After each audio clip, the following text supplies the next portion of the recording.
এই পৃথিবীতে সবথেকে ঠুনকো ও নির্লজ্জ সম্পর্ক হলো স্বামী স্ত্রীর সম্পর্ক। মেয়েরা স্বামীর ভরসার হাত ধরে আপন বাড়ি ছেড়ে চলে আসে পরের বাড়িতে।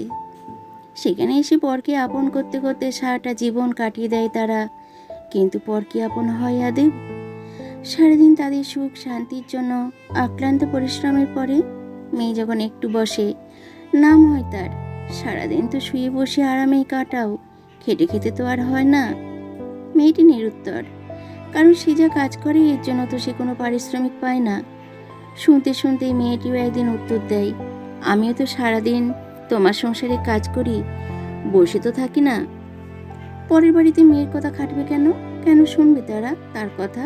সঙ্গে সঙ্গে মেয়েটিও উত্তর পায়, না পোষালে বাড়ি থেকে চলে যাও। কে এখানে থাকার দিব্যি দিয়েছে তোমাকে? তোমাকে কি ধরে বেঁধে রেখে দিয়েছি? কি বলবে তখন সেই মেয়ে? ভরসার হাতটা যে বেশিরভাগ সময়ই নড়বড়ে থাকে। স্ত্রীকে ভোগ করার পর থেকে মন চলে যায় পরনারীর পাদপদ্মে। স্ত্রীর প্রতি তখন আর কোনো প্রেম নেই, বরং সেখানে আছে কথায় কথায় অপমান, নিন্দা, অবহেলা, তাচ্ছিল্য ভরা কিছু শব্দ। সব কিছুই হজম করে মেয়েটিও তখন কর্তব্য পালনে রত।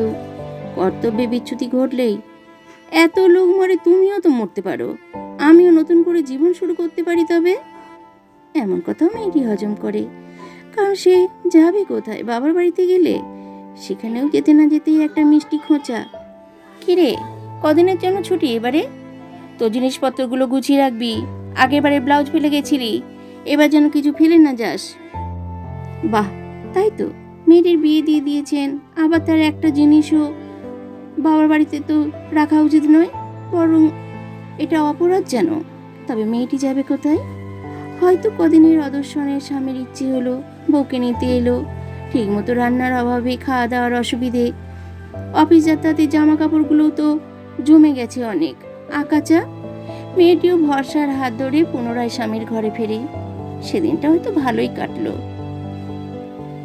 সন্ধ্যে থেকে দুটো মিষ্টি কথা, একটু পাশাপাশি বসা, স্ত্রীর দিকে মিষ্টি চাহনি, তারপর হঠাৎই আবিষ্কার, আরে তোমার চোখের কালার তো কিছুটা বাদামি, এতদিন খেয়ালই করিনি। স্ত্রী তখন হাসে ভাগ্যের বিদ্রুপে। তারপর গভীর রাতে পরিপূর্ণ করার খেলায় এভাবেই ঠুনকো আর সব থেকে নির্লজ্জ স্বামী স্ত্রীর সম্পর্ক কখনো চলে যায়, আবার কখনো ছিদ পড়ে মাঝের পাতায়।